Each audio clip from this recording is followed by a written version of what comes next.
Okay guys, here's a video review for Transformers Age of Extinction Generations Dinobot Slug.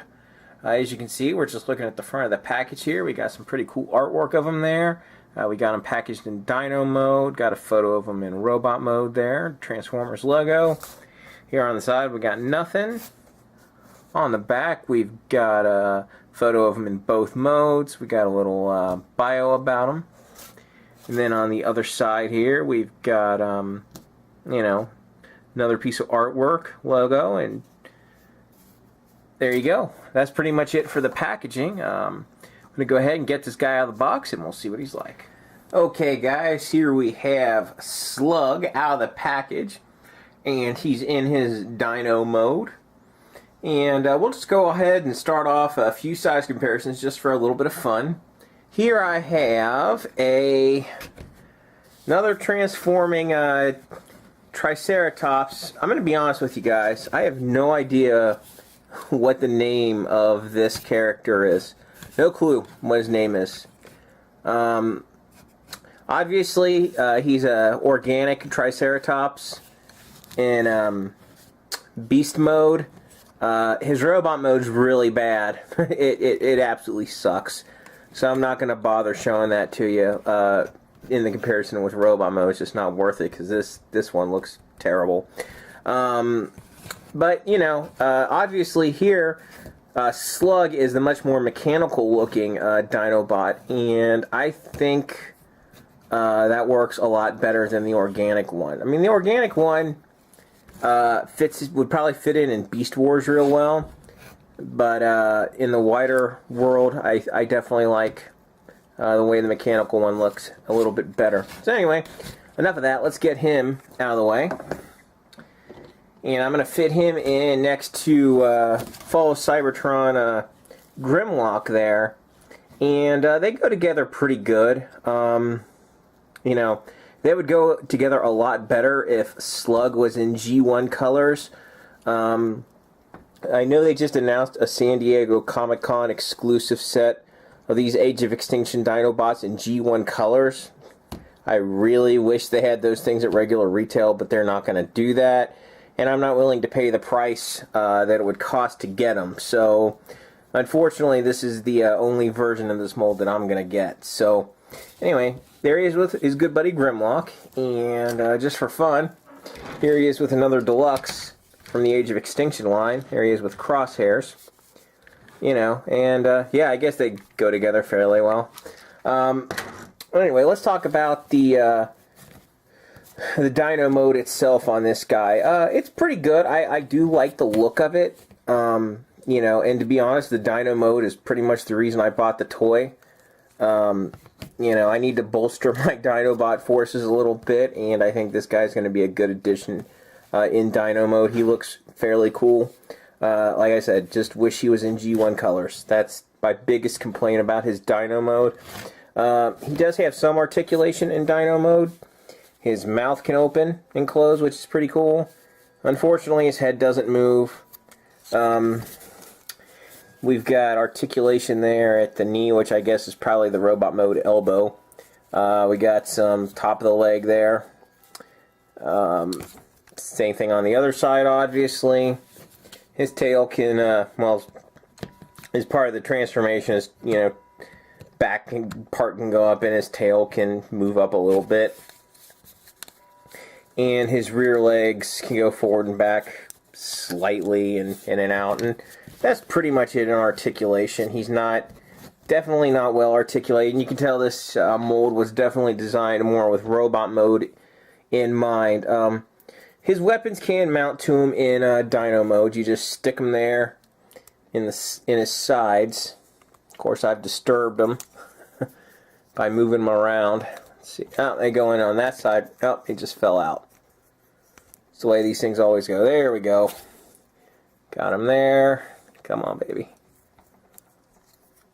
Go in there. Go in the hole. That's what she said. Ha ha. Oh, jeez. There we go. Okay, now, yeah. Anyway, as you can see, they can flop out his weapons, but yeah, there we go, finally. As you can see, his weapons can mount in him on the side, so basically I guess he can do a run-in charge and knock down Decepticons or whatever, which is kind of cool. You know, it doesn't knock me out of this world, but, you know, it's weapon storage, so I guess that's something. But yeah, like I said, I'll just give you a little closer look at this guy close up. He's got a nice Autobot symbol there. He's fairly well detailed overall. Like I said, I really do dig the look of him in Dino mode. I just wish he had more articulation in G1 colors. Yeah, I know. Not exactly minor complaints, but there you have it. Anyway, that's pretty much going to wrap up his Dino mode. Be back in a flash to go over his Robot mode with you. Okay, guys, here we have Slug transformed into his Robot mode. And we'll just go ahead and start off with a few size comparisons. Here he is. You can't even with Fall of Cybertron Grimlock. And I guess they scaled together pretty well, obviously. Fall of Cybertron Grimlock pretty much towers over him. But that's to be expected since he's a Voyager. So let's go ahead and get Grimlock out of the way. And here he is with his other Age of Extinction Deluxe I have. Crosshairs, and they're roughly the same size. Let me go ahead and get Crosshairs out of the way there.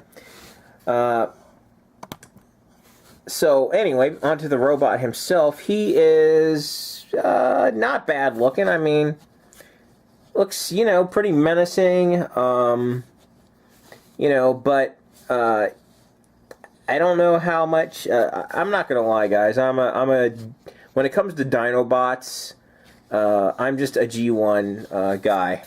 You know, I like for him to have goofy personalities and lines. And from what I understand now, I haven't seen Age of Extinction yet. But I don't think the Dinobots speak at all, from what I understand. Not even Grimlock, which is highly disappointing, but not at all surprising, considering how shitty the characterization has been in the live-action Transformer scenes. I'm sorry, Transformer movies. I mean, gosh, let's focus on those super interesting human characters, and not the goddamn Transformers. That's pretty irritating, but yeah. Enough about that. That's enough of that rant. You know, it's decent looking robot. It's not really my cup of tea. He looks he kind of looks like a knight. I really wish they had given him more of a face, because to me, here, let me just zoom in and show you what I mean. His face is real generic. It doesn't really have any personality to it. I mean, it kind of reminds me of like a Cylon or something, so it's like, yeah, not much personality. Just like the characters in the movie. Oh man, kill me. Anyway, yeah, it's decent robot mode. He's got pretty much the articulation you would expect. He bends there at the foot a little bit, bends at the knee, rotates above the knee. Top of the leg, forward, back, in, out. He actually does have waist articulation, which is good.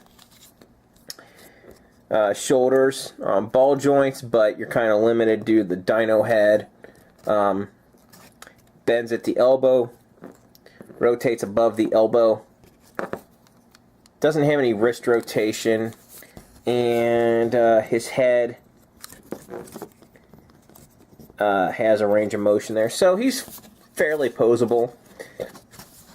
You know, not bad. I mean, you can have him looking at some kind of cool looking poses. You know, like I said, robot mode, decent. It's not great, but like I said, I mainly bought this thing for the Dino mode anyway. That's where Dinobots tend to shine, and this figure is no exception. I think I'm going to go ahead and skip most of the other Dinobots in the line. I don't really have much interest in them, even Grimlock. And obviously I'm a huge fan of Grimlock, hence the name of this channel, and Dinobots in general. But the movie Grimlock's not really evocative of G1 Grimlock at all to me. Plus, you know, with them not being characterized, yeah, I might get the Stegosaurus. I don't know what they're going to name him, you know.